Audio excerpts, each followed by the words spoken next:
When I think of Betty Baye, I think music, laughter, Blackbird.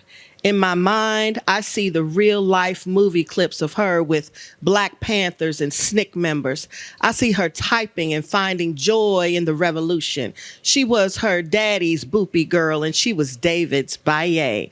She is a woman's woman, comfortable in her skin, alone and not lonely, choosing her own company rather than suffering fools. She is Ken Jennings Jeopardy brilliant.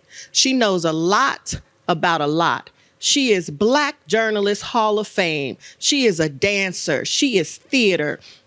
She is the secretary who went on to become a Harvard fellow. She is laughter and dancing and running around. She is also sitting still with a good book and jazz in the background. She is New Year's Day parties where everyone brings the food and she brings the life. She is heaters by her feet to keep her warm. She is tea in the pot and never empty. She is book sense and common sense, mentor and mentee, constantly absorbing and teaching. She is lessons learned and songs sung, no regrets, no moments wasted, no holds barred. She is jump in the car and ride and never touch the steering wheel. She is forever and not long enough. Good conversation and sometimes silence. Consistently constant. Daughter, sister, aunt, cousin, friend, chum, soror of Delta Sigma Theta Sorority Incorporated. She is Delta Deer and Negro spiritual. She is St. Stephen's Baptist Church, converted from Presbyterian. She is Luke 6:38. Give and you will receive. Your gift will return to you in full, pressed down, shaken together to move room for more, running over and poured into your lap. The amount you give will determine the amount you get back. She is courageous. She is the only woman I've ever met whose husband disappeared and she never went to find him. Comfortable with goodbye. She is holding on and letting go at the exact right moment. She is free. As a Courier Journal editorial writer, she was, don't tell me what to write about my people. She was, my column is a love letter to Black people who have been abused for too long. She was the bomb Louisville didn't know it needed. She was our storyteller. She draws in the strong, and she is a threat to the insecure. She is a constant celebrator of us, our achievements. She sees us through a love lens. She is heavy and light. She is deep and never shallow. She is the person I talk to 27 times a week about everything and nothing at all. My daughters call her Granny Betty, but she's never changed a diaper. She fed my baby Winter whole grapes and then called my 3-year-old Sydney a snitch for telling me. She is not my mother, but I am her daughter. She is my family. She is Harlem. She is Hudson River. She is the blacker, the berry, the sweeter, the juice. She is the realest. She don't start none, won't be none. She is the incomparable Betty Winston Baye.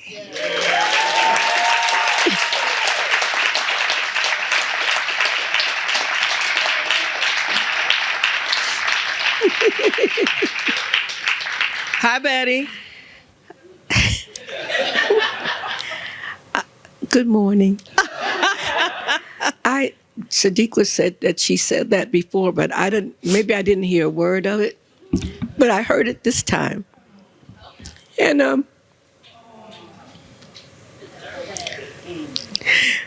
wish my mother and father could see me.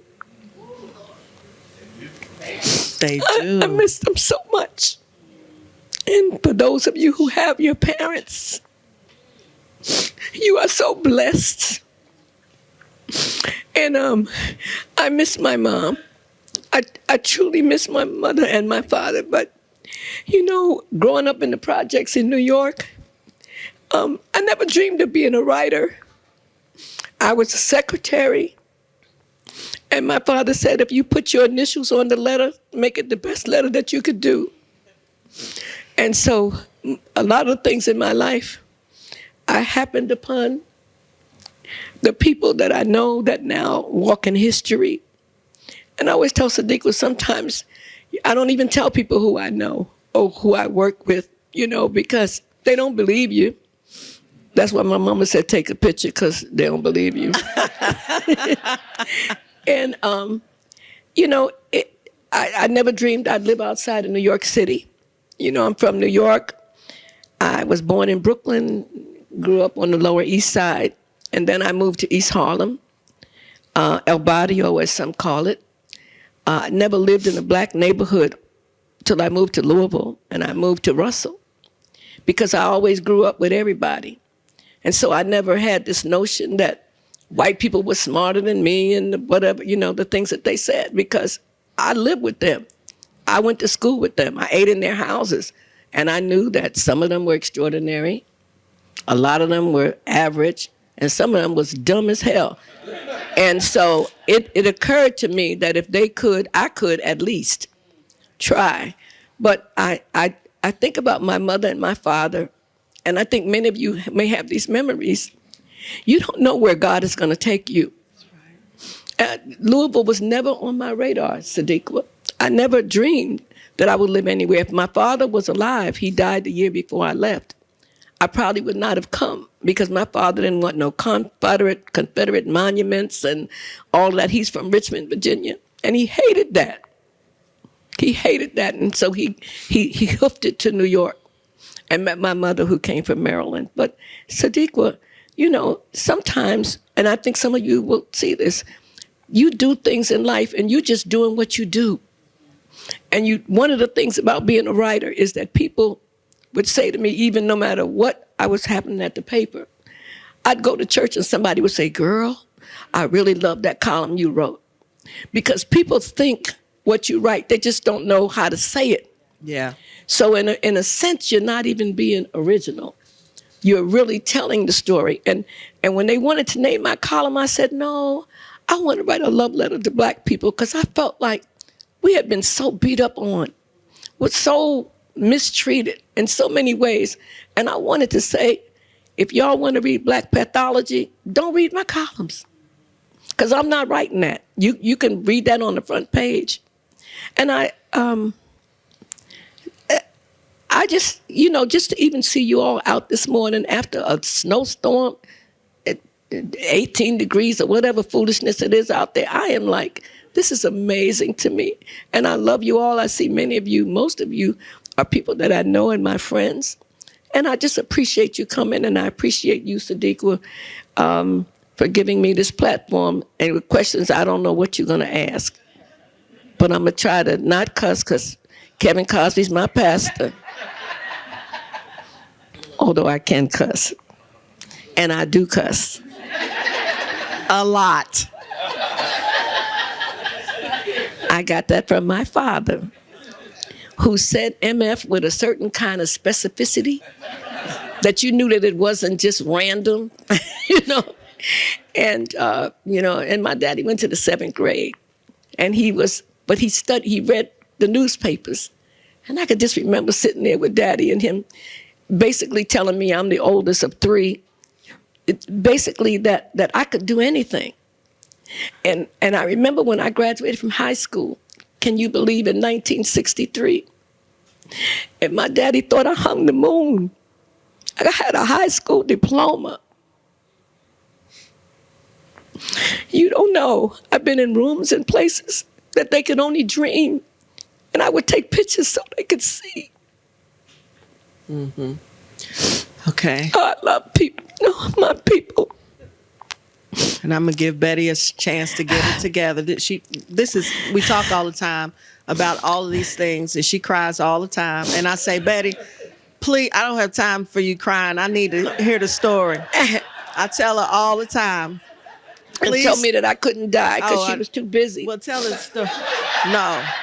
Betty, no, this is what happened. In the middle of the whole world, that is not fair. And you keep telling that story to people. In the middle of the world going crazy. No, you Betty said, called is it me really at work serious? and said, Yes. I need you to meet me at the bank. I'm going to put you on my accounts. And I said, for what? And something happens to me. And I was busy. I was at the Urban League. Y'all know I was busy. And I just said, what are you doing? She said, in case, I said, are you dying today? Because if it's not today, I'm not doing it.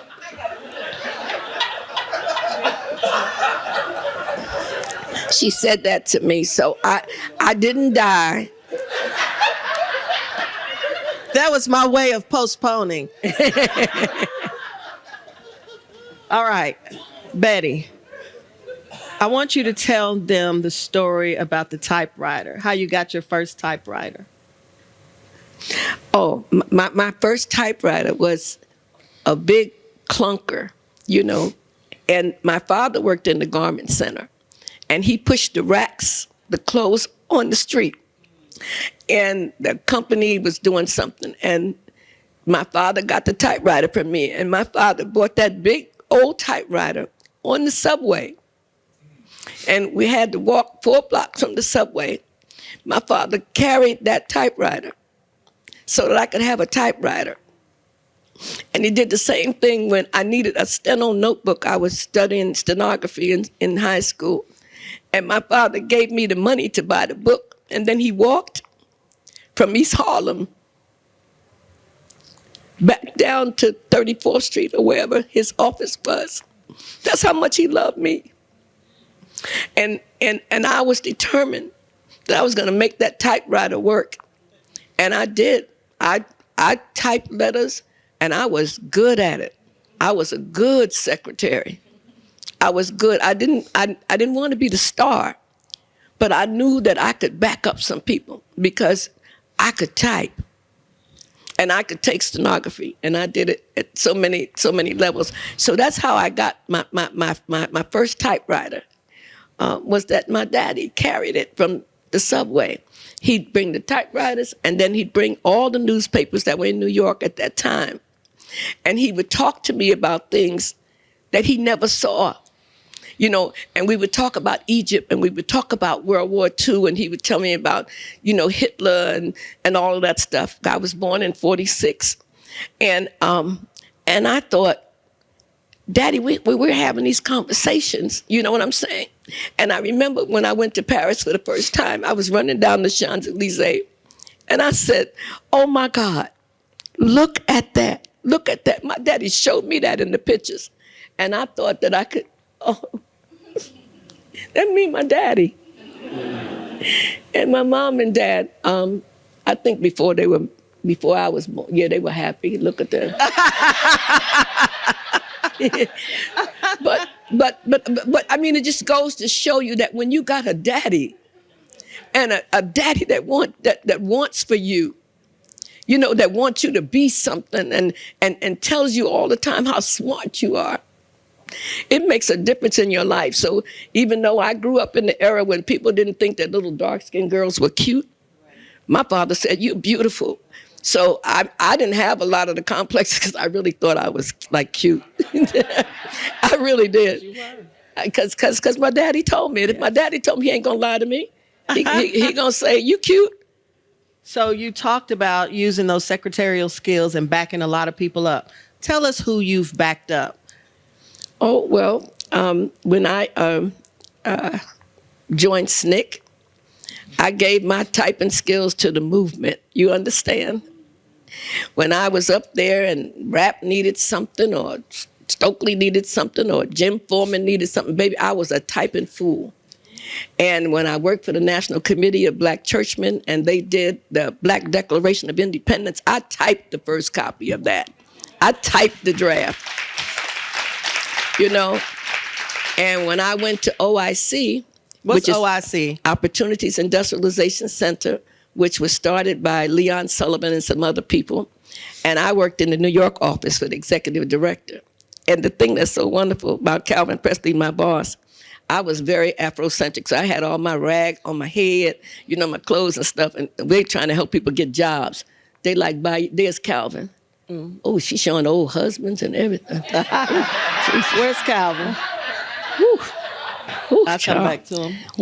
Is it Calvin? That's Calvin. On the left, that's my first husband's on the right.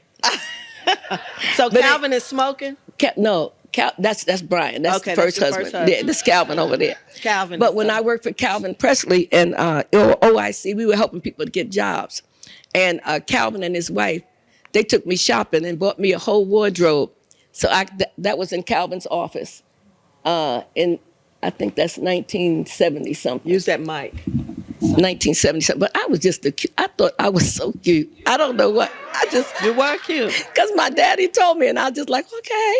All right. But and when I worked for Calvin, Leon Sullivan had some big thing. He was on some big national board, and he said, I need this presentation, and he dictated to me for about an hour or so. Well, I took that dictation, and I had that thing typed up, and I had it sent by a messenger to him. Years later, I'm at the Courier Journal. Leon Sullivan came to see the editorial board. He looked at me, he said, she's a great secretary. She's a great secretary. I hadn't been a secretary in years. But like my daddy told me, if your initials are on it, because you don't have to be first. If your initials are on it, if you are part of it, and that's what I loved about the civil rights movement. I said so many women gave everything to the movement. They don't get the name, you don't know their names, they don't get the credit. But I know about the mimeograph machine. I know about running off the stuff. So what I did was as important as what the other people were doing.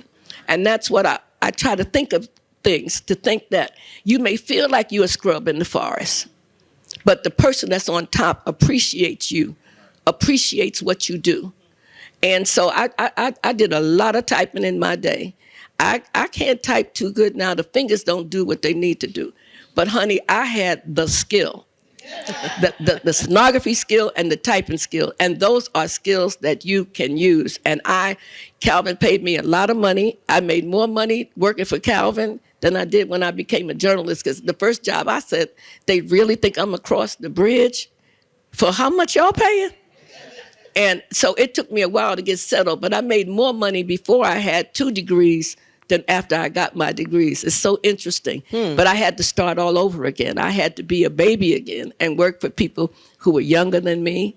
You know what I'm saying? But I learned in every job. Every part of my life was important. Oh, and I forgot. I was in the National Black Theater because I was going to be an actress. So Woody King told me... Which you are, actually, but go ahead. But Woody King wanted me to go and read for this movie that they were doing, Black Girls. So I said, well, I'm going to go down here and I'm going to, read for this movie. Well, baby, they had like 9,000 women, 3 parts in the movie. I went down there, I read a line, and the woman said, thank you. And I said, you know what? I don't think I want to do this bad enough. Because you got to go through that. I said, no. So theater was not for me. And for a while, I even, I had a love affair with the number man. And for those of you who don't know, in New York, before there was a lottery, you could go to the bodega and play your numbers, pick a number. And when you're young, you go, your parents. I learned a lot from the number man. But the number man is a great businessman. He was a little bit older than me, but he took me to the Copacabana. And the first dress I was going to wear to the Copacabana, he said I looked like I was 8 years old. He gave some money to my girlfriend and told her, please buy her something that I won't go to jail, taking her to the Copacabana. But I mean, the fancy women, they were fabulous. The women with the coats and the furs, and he would have these parties. And I think I was like the plaything. I think he had a real girlfriend. And she just thought I was cute, or something. Oh my God. But I was doing that whole barfly life. And it was like fabulous, and it was, and one day he wanted to meet me at the bar. And I was going to the bar to meet him, and I was sitting there, Yeah. and I saw this lady at the end of the bar, and she was beautiful. But I just kept looking at her, and I saw myself in like 20 years, still sitting at the bar, still getting a drink. And I walked away from that life. I picked up my purse, and I went and I left. I don't know why. I don't know what was being instructed to me, but it was like, that's not where you're supposed to go. But it was wonderful while it lasted. And that trip to the Copacabana, no, those other Negroes took me to the Copacabana. I'm interested in your education. Tell us about your education. Well, I went to public school in New York, and my first public school, when I lived on the Lower East Side, I lived on Delancey Street, and then we lived on Pitt Street. And most of my classmates were Jewish. And I think that made a difference between myself and my sisters, who grew up in East Harlem, essentially. So I went to school with a lot of Jewish kids. And Jewish people demand education. It was like, you may oppress us in some ways, but we demand education for our children. And I went to school with those kids, and I think I just got like a solid foundation. It was a sense of knowing, you know what I'm saying, that I was going to be somebody. And in fact, my first best girlfriend was a little Jewish girl, and she taught me how to skate. And her mother had these numbers on her arm. I didn't know what the numbers meant. And I just remember sitting with her, and we would watch the Merry Mailman and, you know, some other stuff on TV. And I remember her mother wore a wig. And I loved her so much. Her name was Deborah. And when my mother got pregnant, I said, Mommy, if you have this baby, please name this baby Deborah. And my middle sister, the sister next to me, 7 years younger, her name is Deborah. And after we left the Lower East Side, I lost Deborah. But I never forgot her. And I think about her all the time. I remember one time they bombed a Jewish place with little kids in it, and I kept thinking, those could be Deborah's grandchildren. You know, I think about her all the time, but I don't know her last name. And so, you know, you're a kid. You don't know these things. And so I could never find her again. But I think about her a lot. But that was the beginning of my education on the Lower East Side. And then I went to East Harlem. And in East Harlem, I had a teacher, fifth grade teacher named Miss McAuliffe. And a shout out to all the teachers in here, because I loved Miss McAuliffe. And I can remember, like, the first president that I really remember was Eisenhower. Damn, I'm old. Oh, my God. Eisenhower. But I remember all I thought he did was, like, play golf. Then they would come into school and talk about him playing golf and stuff like that. And so I went to public school, and then I went to high school. At high school, when I was in high school is when I learned about death. I lost 3 of my girlfriends in a house fire on 102nd Street. And they were going to play music. They were dancing. And some man had gasoline or something in the house, and it blew up. And I can remember losing my friends. And I remember walking to school and saying, I didn't really know death. And losing 3 friends at one time. And I went to Benjamin Franklin High School. And I got a lot of the absurdities that they tell you. I understood America from the white perspective, you know, the heroes, and, you know, and they were all the people in the West, and they were all the people, you know, all the Conestoga wagons and all that stuff. But my mother went to this segregated school and graduated in Maryland, Robert Moton High School. And my mother taught me the Black National Anthem. She taught me lift every voice and sing.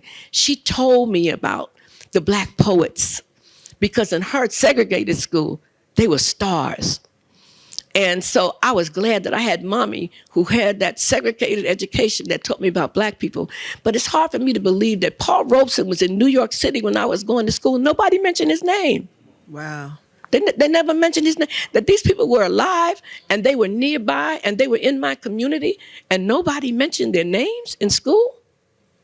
So I learned about, Paul Robeson and different things later.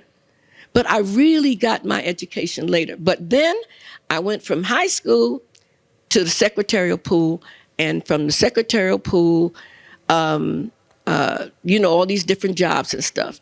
And then I had a mentor, and her name is Gertlin Orlean Dozier. Her initials are God.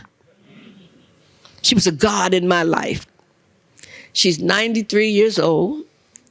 She reminds me all the time that she's 13 years. She's still nasty. I talked to her on the phone. She said, girl, they cannot put a camera in my bedroom. I said, now what are you doing? She said, mind your business.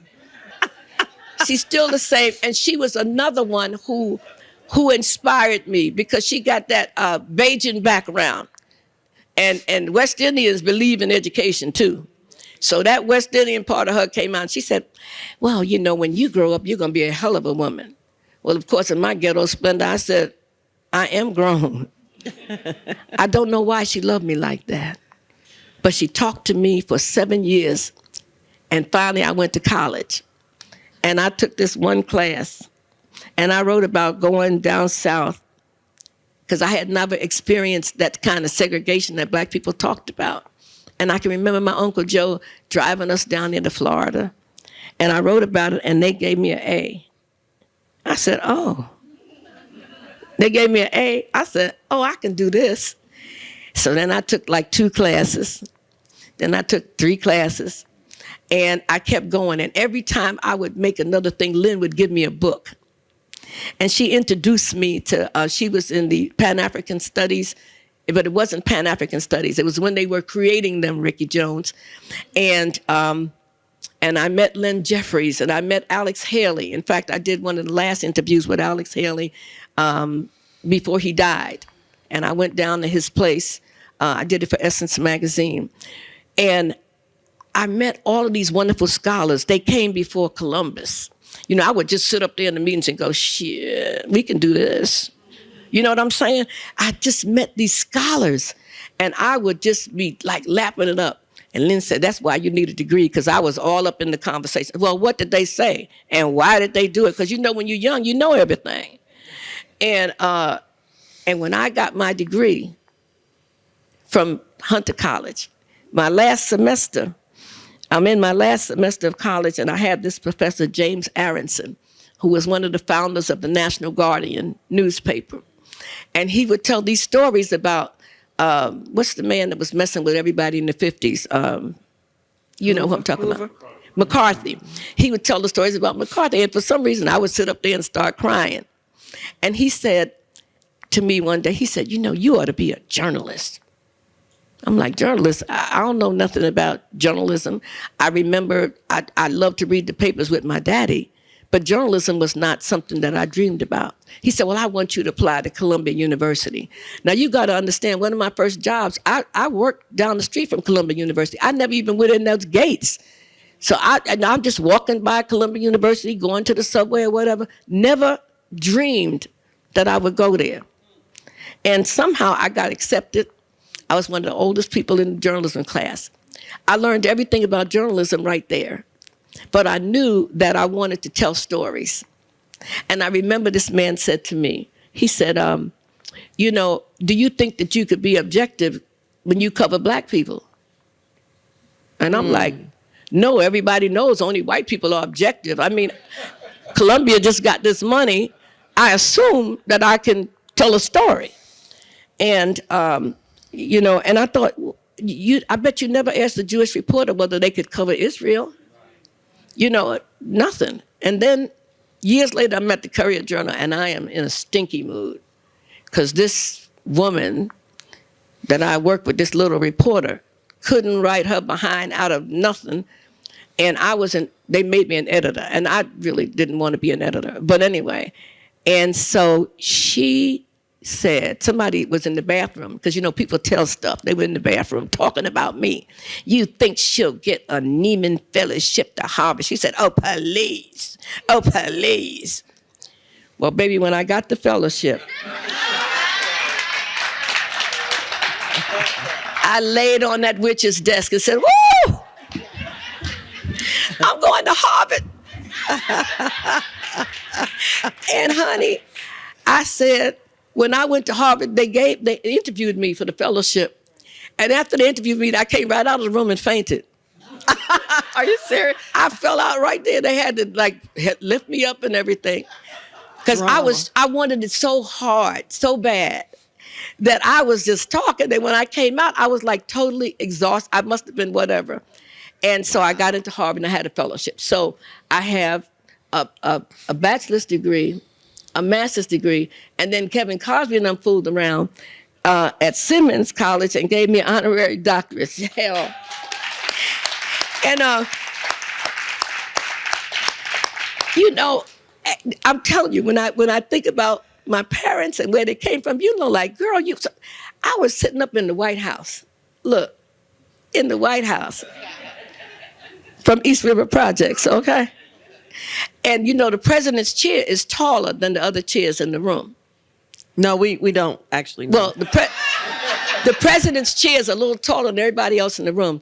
So I go, and when Bill Clinton left the room, I ran and jumped in his chair because I remember what my mother said, take a picture because I don't believe you. I'm just cheesing, hey.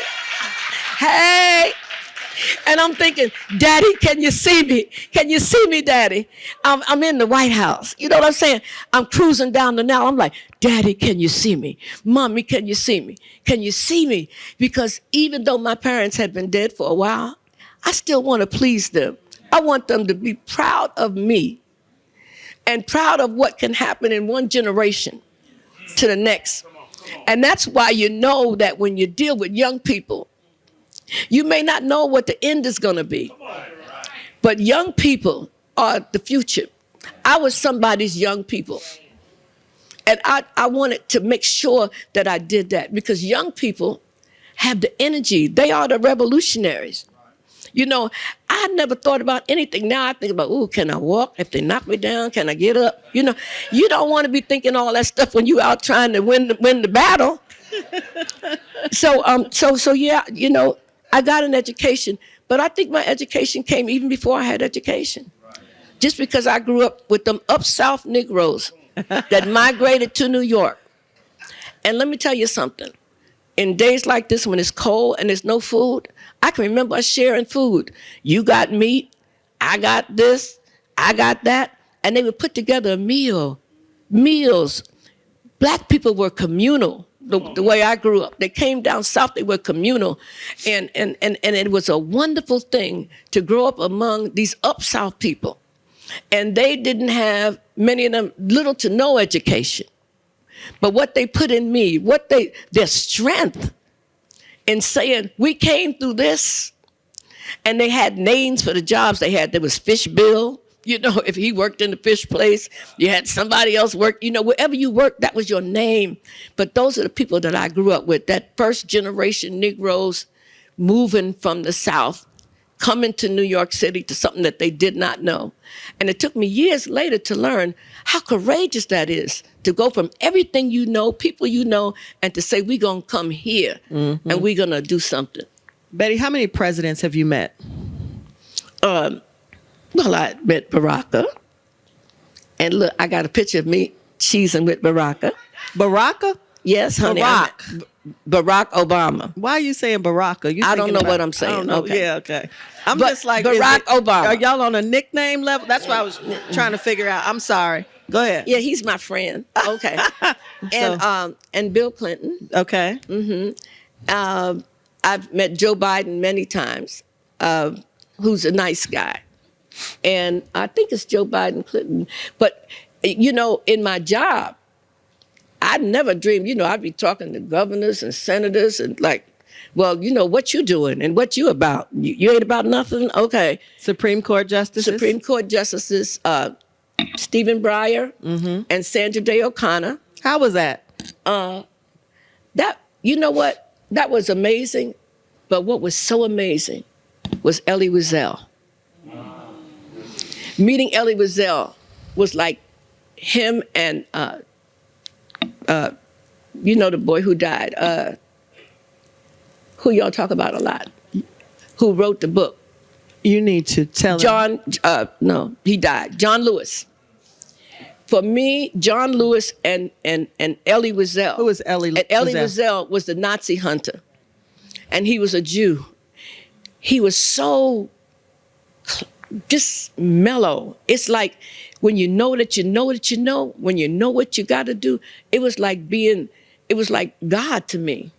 And I'm sitting there, and I'm an editorial writer, and I'm trying to be, like, I'm used to this. But really, sometimes you meet people and they take your breath away. And you've read about them and you heard about them. And John Lewis had that same effect on me. It was like, there was some calmness in their spirit. It was like, what you got to do. And you don't have to be all show-offy or nothing. But through the editorial board, I've met a lot of people, but I never dreamed governors and senators. And, it's just interesting what God has for you. You don't even know. You really don't know. And that's why I loved when I was young. I guess I had no idea what handprint would be put on me, what handprint, what I would do in my life. I never dreamed of even you. I don't even know, how that happened, except that Sadiqa is amazing. She does lots of amazing things, but This is about you. but she don't know everything, Right. and so I love telling her stuff. And she acts like these stories, you know how some kids go, mama done told that story 49 times. She up there act like she never heard the story before. And, oh yeah. And I think I done told her this story like 29 times, but she's got enough sense to give me space. And I will tell you the thing about being young. I remember I wrote a letter to the Amsterdam News about Roy Wilkins. Roy Wilkins. Yeah. Because I thought, I'm young, I know. Roy Wilkins don't know nothing. And when I got grown, and I realized being a revolutionary in those days, baby, you were doing nothing. And I was so humbled and I was so embarrassed at myself, thinking that, you know what I'm saying, that I knew better. I knew something. I maybe knew something different. But it was no reason to denigrate Roy Wilkins and what he did. He was brave. You know what I'm saying? And so when you as you grow up, because I was in high school last year, and then all this time passed, and I grew up, I started respecting people that I thought I had the right to disrespect because I was the one that knew everything. And life teaches you that your job is to be like Prometheus pushing the little rock up the hill. And in your generation, in your time, you push the rock up the hill. Yeah. And then you got to pass it off. You give it to somebody else. But you can only be in your time. And so sometimes when I talk to Sadiqa and other people, and young people to me, they're like 50, okay? They're young. Okay, I'm looking at Michelle Johnson here, who's at Louisville Public Radio. She was an intern when I met her, and I loved her. She's in journalism now. She's a playwright, and she's doing this. I call her Augustina Wilson. But my point is that you never. Oh my God! And I met August Wilson. Oh my God! I thought I was going to have 15 minutes with August Wilson, and I ended up staying the whole afternoon. And it was amazing. And he was telling me all about the posters and stuff. But I noticed that he kept smoking. And I was a smoker myself, but not at that time. And I said, I don't think this is good. And he talked about his plays and all of that. And a couple minutes later, I got the news that he passed away. Wow. But August Wilson felt like jazz to me. He felt like Miles Davis. There was just this thing about him. And I did see Miles Davis once in New York. Crazy as hell. And I remember going to see him in a concert, and he played backwards. He didn't look at us. He was playing away from the audience. And I thought, well, why would you turn your back on the audience? You know what I'm saying? But Miles had his own way. And that's what I think with people with style. Some of us have our backs to the audience, but we playing our behinds off. Okay, Sadiqa, with your nosy self. And so many actresses and act like you're friends with people that it's unbelievable to me. So let's talk about all these folks. Like you can start with Anna. Oh yeah, That's the woman on 22. She was on 227. she was on the Jeffersons. The Jeffersons. Amen. Amen. Amen. Amen. Yeah. Anna Maria. Yeah. We go back a long way. We're still in touch, and we just be lamenting. She telling all the young people, because she tells the young actresses, I mean, you may not be famous, but you've been in a few movies. Y'all cannot go out without your lipstick on. She said, black people like us to look good. So Anna said, put some makeup on, even if you're just going to the store, because when our people see you, you know what I'm saying? They're proud of you. They want to, they want to say hi. And I know Anna has this distinctive voice. Her voice is kind of deep. And she came in. She was in one of them stores with me, and people recognized her voice. I ran to the side and let her get it. She said, "Why you leave me alone?" I said, "Girl, please." And love to shop in the secondhand stores. Had me all over Louisville in secondhand stores. Anna, and my girlfriend Brenda Thomas. I just saw a video on Mary McLeod Bethune, and I realized that the girl who was playing Mary McLeod Bethune was in the theater with me, Brenda Thomas. There's, I'm trying to think of Sam Jackson's wife, LaTanya Jackson. I mean, theater is hard, and almost nobody's an overnight success. By the time you see them, they have been working for 99,000 years.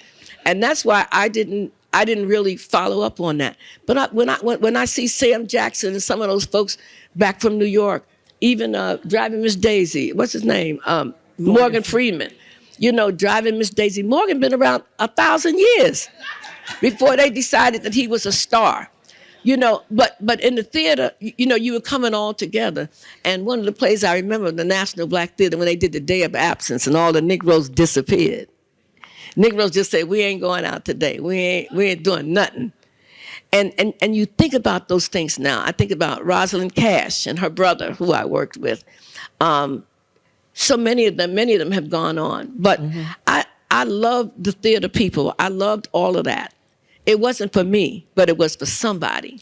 And so when I see them now, I'm proud of them, because I know what it took to get to be who they are.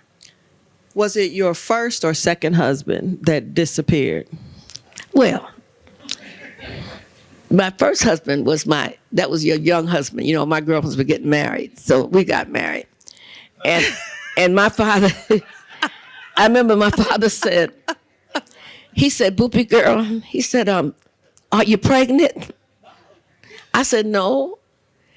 He said, "You just married him for no reason?" He was like, "Give me a reason. Tell me you're pregnant.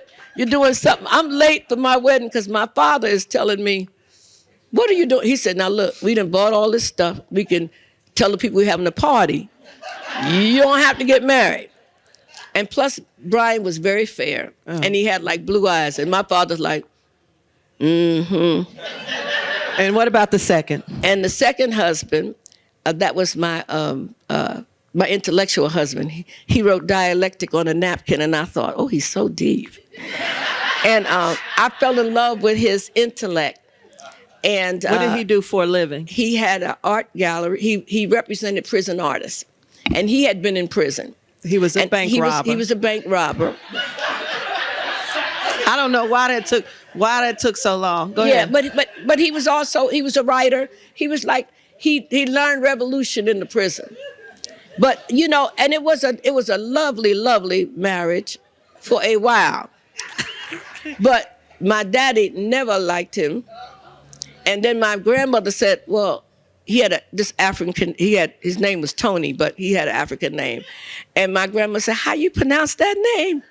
He said, Karamoga. My grandma said, okay. We just call you Kay. Well, he disappeared. And my daddy, being of the streets, said, you don't know what he's into. They may think that you know what he's into. Don't go looking. And so this woman apparently called me up and said, your husband is missing. I think you need to find him. And he said, and he told me you went to college. I said, so you thought that meant that I wasn't gonna cuss you out? You were confused? You go looking for him. I ain't lost nothing. And I never looked for him, and it has been over 40 years. And I really don't know what happened. He disappeared. We do look for him sometimes on the internet, on Facebook. Yeah, no, but on Facebook, he stopped in 1985. I don't see nothing after that. And I will tell you this too. This is what I learned about men. Nobody beats me. And I remember he slapped me. And I knew he's like slapped the love right out of me. Mm. And I knew that was never going to happen to me again. Mm. And what happened was I tried to be nice to get home. When I got home, and I said I was making a plan because I am not going to be with somebody I'm afraid of. And they put their hands on me. And my aunt said, people in our family don't get divorces. Well, try me. You know what I'm saying? So, yeah. But he was so smart, brilliant, like a lot of the brothers in jail. Okay? And why didn't you have children, Betty? I think God said that if I laid down and had a baby and you acted up on me, I think I'd have been in jail for murder. So I think the Lord said that you're not going to have no kids. And my mother said, to make me feel good, she said, baby, women like you have lots of kids. Mm. And your job is to help the people that do have kids. Because she said, children not cakes. You can put all the ingredients in and still get a fool. And so, you know what I'm saying? And so in my mind, I could imagine that I had this wonderful son or a daughter that did something wonderful, but you never know. You just never know. And sometimes people act out on stuff later. Mm-hmm. It doesn't show up, but it shows up later on. So I think I don't have kids because I have many kids, and many of them are in this room. Mm-hmm. And I love them the same way. And I'd like to think I'd have been a good mother. And I think until David, who was my last great love, who I didn't marry because he didn't have a good credit report. Nope. You ain't messing with my Social Security. But I love you. I love you. You good. And I don't know why I said that. Well, you were just talking about love. David. Well, yeah. Okay. Yeah. Okay, that's okay. Because we know David, you had good years with him. David passed away. Yes. And I took care of David. Yes. Before he died. And I think that gave me the comfort in thinking, I think you would have been a good mother. Because until you take care of somebody that's totally helpless, mm-hmm. You learn something about motherhood. And I think I would have been good. Well, Sydney and Winter might. That little snitchy daughter you got. Talk about the Courier Journal and being a journal. Oh, the Klan. Tell me when you met the leader of the Klan. Oh, child, the leader of the Klan in Kentucky had the audacity to be blind. I'm like, you mean you can't see? And my girlfriend said, girl, let me help him cross the street, please. Let me help him cross the street. And we were, the Courier Journal, when I moved here to Louisville, the Klan was on the police department. They were the sheriff's department. The sheriff and the police and the what. And this is why my daddy, if I was alive, my daddy would say, now, you bring your behind home. You don't know nothing about that. And, but the Klan man liked me for some reason. And he would call Martin Luther King, Martin Luther Coon. And at the time, the Klan, there were some black folks that moved out to Sylvania, out near Shelbyville, and they blew up the people's house. And I'm covering the story, and here's Maddie Jones out there with her hair done and heels. I said, Maddie, you gave your clothes to the revolution, because Maddie was not going to be unkempt. And Maddie and Bob Douglas and some other people, and the Klan man said they were going to have a rally that night. And the Klan man said, Miss Baye, I don't think you better come out here because I can't guarantee your safety. So my editor wanted me to go out and cover the Klan rally out in someplace. And I said, I am a reporter. I am not a hero. The Klan man said, The Klan man said, Miss Baye, I don't think you better come out here because I can't guarantee your safety. I said, now what I want y'all to do is to find the biggest, whitest reporter we got. Because I'm not going out in no cornfield with the Klan holding up a thing to I'm from the Courier-Journal. Well, they sent John Buskell, my former colleague. John Buskell came back from the Klan meeting. John Buskell was paler than pale. John said, who are those people? Now, you know, I had no business out there, but that was just one. The editor thought that I was going to go out there when I've been told not to come. And you know, it's like sometimes you have to look at white people and just go, are you crazy? You know, I want to, are you out of your mind? But the point was is that the Courier-Journal was covering the Klan. I remember covering the man who used to run the commission, the Human Rights Commission on Human Rights, white guy at the time, Galen Martin. I remember covering him. His lawyer came and threatened me. Yeah, and you, the way you dress and the blah, blah, blah, blah. And a certain black person in town called the newspaper, tried to take my job, and defending Galen Martin. And they said, we think you need to talk to. I said, I ain't talking to nobody. Because you know, I live next door to May Street Kid. So if you want to talk to me, you can talk to me anytime. But don't go, because by then, you know, I'm like, okay, y'all got this job. I don't have to do this. And so I had some tough times at the Courier-Journal. And I must say that David Hopp, who was my boss, we fought like cats and dogs. He said no woman made him angrier than me. And we would fight and argue all the time. And I remember he was mad at Kevin Cosby, and somebody told him I was talking to Kevin Cosby on the phone. He gonna tell me who to talk to. I said, we're not doing that. No, we're not. We're not doing that. So I had my little times.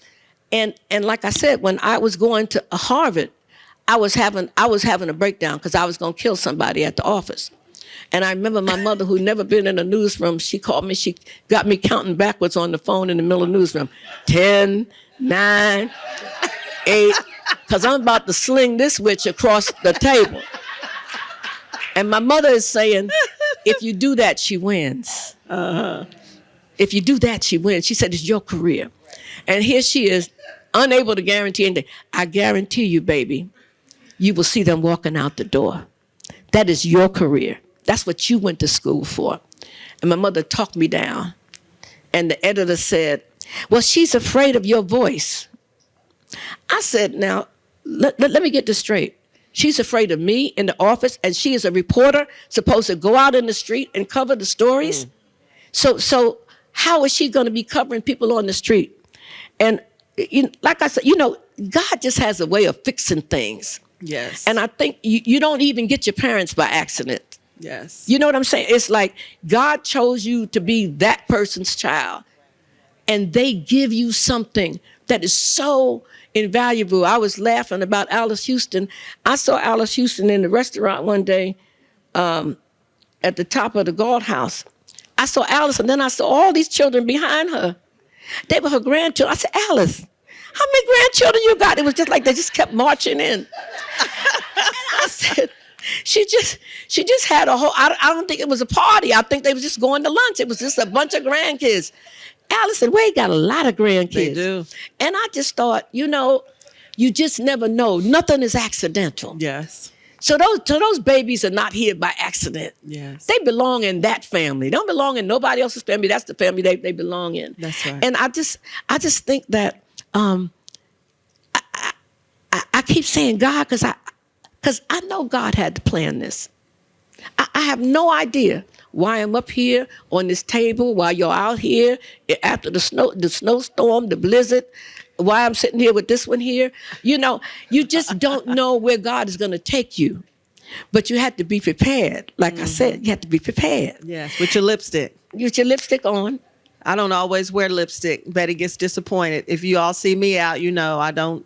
I'm a mess most of the time. My red lipstick. And I feel very comfortable being a mess. Question for you. What? Any regrets? Any regrets in your life? Yeah, I have a few, but none that I dwell on, only because I guess I had to go through this life as I've gone through it. You know what I'm saying? I can't imagine another life. You know, it's hard to think about not what you did wrong. I think you contemplate that in the moment that you're doing something and you go, well, maybe this was a wrong move, or maybe this was but all of it adds up to a life. And I think the mistakes make you have a life. You know, the mistakes, the things that you learn along the way, the people that you love, the friends that you have to give up.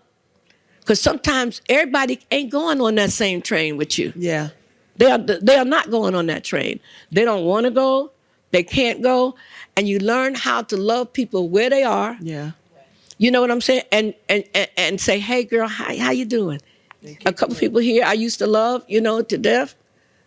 I saw some things, and, you know, it usually take me a while. You got to really like knock me out. By the time I decided you ain't my friend, you have done something really awful. But I have gotten better at not cussing them out, not doing none of that, but I just keep a distance. You know, it's what you notice. It's like I've been in St. Stephen Church for over 30 years. I never knew the church had hills in it until it got harder for me to walk. And I sat down at the third row or something. I was going up the church. I said, the church got hills in it. It's just a little slight incline. But when you walk in different, it feel like a hill. It's like, oh, this is a mountain. And life is like that. You think you're walking along and you don't even know you got a hill. And then you say, well, I'm going to overcome this hill. Yes, it hurts. I'm going to get up. I'm going to overcome this hill. I'm going to walk up this hill. I didn't know we had a hill in front of the Family Life Center. Try walking that hill when you're disabled. It's like, that's a hill. And I have learned that life has got hills and it's got valleys, and everybody has stories to tell. It's just what you think about those stories that's what's important enough.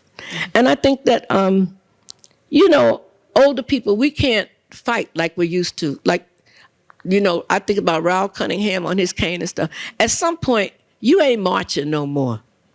But you got to give inspiration to the people who are marching. You tell them to go on and do it. And the reason why you tell them your stories is so that they know life ain't easy. Life is not easy. And then it's over. And you know what I'm saying? And what you think about legacy, people talk about legacy and legend and all of that. I don't even know that you really be thinking about that. But I think as you get older, you start thinking about your legacy. What did I teach? What was my being here all about? And I tell you the truth, I feel good. If I go out of here tomorrow, I will feel like I lived my life. I did it the way I did it. I'm not telling anybody to do it the way I did. But if you don't have various experiences and things that you can say, no, I don't want to do that. You know, no, I'm not doing that. It gets to, you learn that no is really a whole sentence. You know, and so I have lived this amazing life. Yeah. And God has taken me around so many corners. Like I said, I never dreamed I'd live here. But I just think that there is a plan for us. And if we knew the plan ahead of time, we would blow the whole deal, because we ain't God. Right. And they say God's way is not our way. So, Betty, you talked about valleys and mountains and things we have to overcome. Let's talk about Trump. Let's talk about politics. Let's talk about the world today. I want to know what you're thinking. I want to know how you're feeling. Let's talk about it. Well, I would say that, you know, again, I grew up at a different time. I can tell you, I never dreamed of a time like this.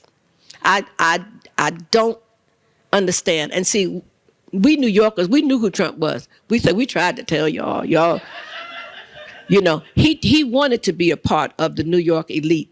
And they were like, no, thank you. You are from Queens. And in New York, the boroughs mean something. Manhattan got a meaning. Brooklyn got a meaning. Bronx got a meaning. Staten Island got a meaning. You know what I'm saying? All of the boroughs have a thing. So, he was not from the city. Okay. And so he was always trying to work his way in. But I think that this is somehow an inflection point for this country. Because I think the United States has been running around for years being the boss of everything. And I think the world is seeing us naked. Seeing this country naked, and people go like, well, that's not who we are. Yeah, this is who we are. Yeah, this is who we are. This is what we've did. This is what we've done. And so, yes, this is who we are. But I think that there is a reckoning coming. And I don't know how it's going to be, but I think the United States is going to learn something. And unfortunately, the sad part is innocent people are going to die. And it's not just those 2 white people in Minnesota. It is all the people who think that they're coming for somebody else. And you don't know that they're coming for you in the morning. And I think black people, particularly now, are being very, very inflective and choosing how we choose our time, because we told you. We told you. And you thought that we didn't know what we were talking about. And, if you want to learn something, talk to oppressed people. I think they know more about stuff than people that have everything handed to them. Because when you grow up in a struggle, you know what I'm saying? And we've been struggling all our lives just for our basic human rights. And so I don't know whether Trump is telling this country something, but he sure is teaching us something. And he's teaching us something. He's teaching black people something like, your rights are never secure. You are not in charge. As long as you're not in charge, your rights are not secure. And so here we go. Somebody's going to have to do what Dr. King and those guys did, and the women of the civil rights movement. It's going to have to be done all over again. And you take our books out of the school. You don't teach us. After we took so long to get the books in the school. But I think it's going to be okay. This is what I tell myself. And because I have faith and I believe, I think that this lesson is for us. I think it is for us. I think it is for us to know the struggle is not over, that we will still be struggling. And those of us of a certain age, we can't march with y'all. But we want to encourage you to be the voices for liberation. I've seen all the Latinos for Trump and the Cubans for Trump and the this one for Trump, because they thought it was going to be somebody else. And it's not somebody else. It's you. Because when power looks for something to look for, it looks for the people who can do the least. And if you are among the least and the not have, you are still the least. And that's how they see you, and they're going to take care of you. But I think that Trump will take care of himself, but a lot of people are going to go down with him. And that's unfortunate. But I think that this is probably it's not the best time in America, but it's a good time in America. It is good because there's some lessons that this country needed to learn, and you need to stop saying we ain't like that. Yes, we are. We have done it. We've done it to the Native Americans. We've done it to, all the different people. We've done it. We've taken, we've stolen, we've robbed. We've done everything. You know what I'm saying? So for me, I think that Trump has a reason. It ain't my reason. I don't know how it happened, but I just remember seeing that we have to keep speaking truth to power. And what about Kentucky? Talk about, because Kentucky politics. You've seen these people. You've met. Yeah. Because we talk a lot about politics and the capitulation and all of the things. Let's talk about it a little bit. Well, I've never liked politics as a subject. I rather write love stories. I can just tell y'all, I really don't like to write about it. But I think Kentucky is different. And because I didn't grow up here, I think that white people here have a strange relationship with black people. It's just different than what I experienced in my life. I didn't have that kind of relationship. And I think that they get very comfortable with this relationship that they have. And I don't know how we change the narrative about how that happens. But you have to respect us. You can't take us for granted. And I think in Kentucky, people were able to take a lot of stuff for granted for a long time. And I think that Kentucky is going to change. But whether it changes or not, we must not forget those that harm us. You know what I'm saying? And they ain't all the R's either. There's some D's that have done some devious stuff. And I think we need to be conscious of that. The R's and the D's, because the bottom line is we is the B's. Okay? We is the B's. But the R's and the D's, it literally does not matter. And I have to tell you that I was when Charlie Kirk died, and we were supposed to bow down or genuflect or wave the flags or something like that. I don't understand how you could say that you're going to support him in some way, make him a hero. I don't see it. And for those of you that knows the D's and the R's that did, I think you need to sit down and have a great conversation with them, because they have to find their way back. You know, I don't know if I trust you anymore. So you got to make me trust you.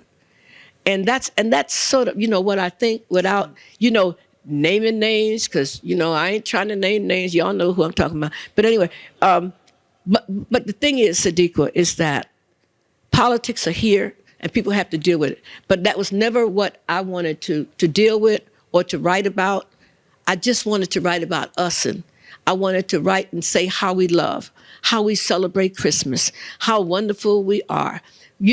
All the things that we don't hear enough of, to give us the courage to go on and to say, we got to be about the love. If nobody's about what we're about, we need to stay on the plan for what we need for our people. And we need to help the young people to understand that they have a job to do. And we need to know when the time is right to step back on the stage and to say, I'm here to be of assistance if I can help in some way, but I'm not the leader of this band anymore. Right. And we're just about to wrap up. I want to ask you, Betty, I didn't tell you what I was going to ask, but I want you to talk about your illness. If you can, just briefly, just a minute. Okay. So everybody can understand. Yeah. Well, I have something that afflicts men. Now, why I got a man's disease, I don't know. But it's called IBM. It's inclusive body myositis. And it locks your muscles up. Your muscles get weak. And so I was scurrying around, running around, because like I told y'all, I thought I was cute. And so I'm just up and running. And I got diagnosed with this disease that sort of ages you. And so I've had necessarily to slow down some, to walk with the canes, But at the same time, I still try. But the wonderful part about becoming somewhat disabled is to discover the people who will look after you.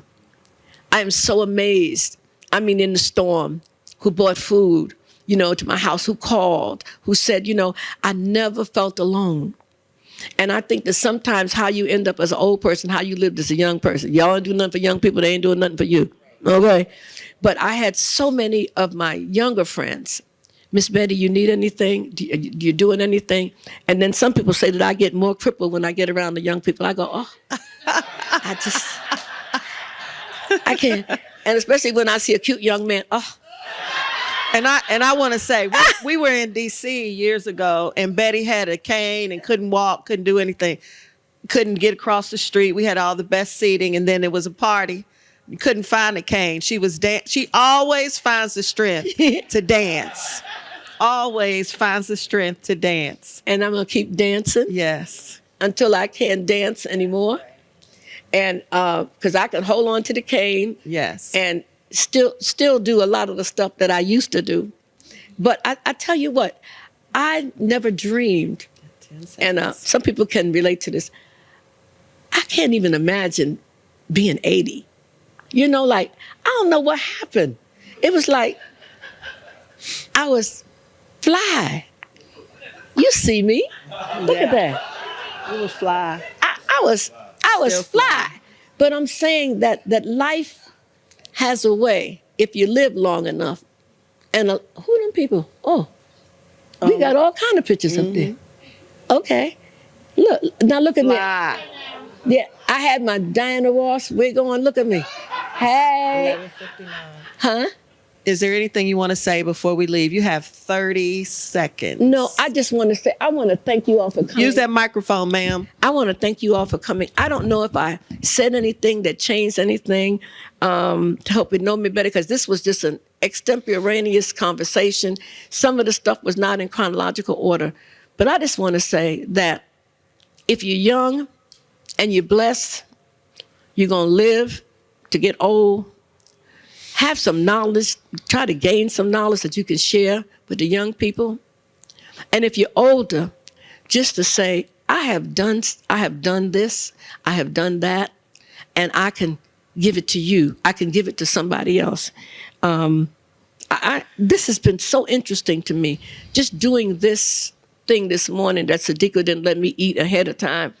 But doing this morning, I told Sadiqa, I'm glad you're recording it, because I want my sisters to see it. Yeah. My sisters, one is in New York, one is in Atlanta. My sister Georgianne is in Atlanta. My baby sister is 70. My middle sister is 73. And to think, when I think about our parents, that we have lived beyond them, all of us have lived beyond. Thank you, Sadiqa. Thank you, for Betty. this. And look, thank you all for coming. I hope that if I've said one thing that helps, hold on to that. Because somebody said it to me, and I'm just passing on what was given to me. And I want to say, Betty, I love you so much. I'm going to put it on the record, say I love you. I'm always complaining. One time, I got caught on the phone. John Borders called. We were on thray, remember? And I was saying, oh, my God, she's driving me crazy. I don't want to do this thing. And I'm on the phone. So I love her so much. I do. Every day, we talk so many times a day. And I lost my mother when I was younger, right after I finished law school. And I believe that God sent Betty Baye into my life to connect me, to keep me in this life, on this ground, connected to my family. If you see my family, she looks like my family. She talks like my family. She's from where my family's from. It is crazy that we are connected in this way, but I just could not love anybody more. I just love you so much, and I'm so thankful to you. And like Betty, I'm not from Louisville. Tomorrow's my birthday. This was my birthday present to myself, because I'm going to spend this year talking to people that interest me, talking to people who inspire me, talking to people that give me hope, who encourage me. And I could not start with anybody but you. So all of the proceeds from today, all the tickets, the money will go to the Sadiqa Reynolds Mental Health Scholarship, which was started by the Humana Foundation when I left the Urban League. So that's at the League. We use it for frontline workers and also for students who have been impacted. Thank you. Students who have been impacted by mental health crisis in some way, maybe their parents, maybe themselves, maybe their siblings. You never know what people are going through. And it's a lot. It's a lot. I'm still dealing with family members with challenges. It's a lot. And then the other place, of course, is we're expanding the fields at the Norton Healthcare Sports and Learning Center right here. We've got a $3.5 million project to bring multi-purpose fields and soccer and all those things. So you can get online and donate anytime. And because Reverend Cosby is sitting right in front of me, and I think Betty talked a lot about him and education and all of the things, and we know what the attacks are, I want to encourage everybody in this room, if you can go online at Simmons to donate today. It would really mean a lot to me. I don't want flowers. I don't want anything for my birthday at all. I have everything I need and a whole lot of stuff I do not need at all. I have got to purge. So what I really want is for our children to have an education. What I really want is for us to be aligned in our strategy and how we move forward. And I had to figure out a way to kind of get my platform back so that my voice could be heard. But I could not do anything without making sure Betty's voice was heard and that people recognized that we have a woman here. We didn't even talk about that she's in the Black Journalism Hall of Fame. She is somebody special. And I think sometimes when you're around special people, you don't realize you're in space where history is being made. I think really our grandchildren will talk about Betty Baye. Like I have a lot of people in my life that I think my grandbabies are going to say, you knew her? Mm-hmm. You knew him? I mean, my daughter is at Spelman and called and said, Ricky Jones is quoted in my book, and then Rhonda Cosby and I went to college together. Her daughter sent me a text last week. She's watching a documentary on public health and sent me a screenshot of me looking a mess. I wish I had my lipstick on, But my life is so good because of all of you. And mostly, really, I just don't know what I would do without you. And I love you. I love you. I do. I say it every day. You're not always kind to me. Oh my God. I am so kind to her. She's just dramatic. Just like she says she fainted after the end. Who does that? That is ridiculous. I'll tell this other story and then we're going to go here. Betty fell during COVID and I rushed over. They called me, and a lot of times, let me just say this, and this would be the last.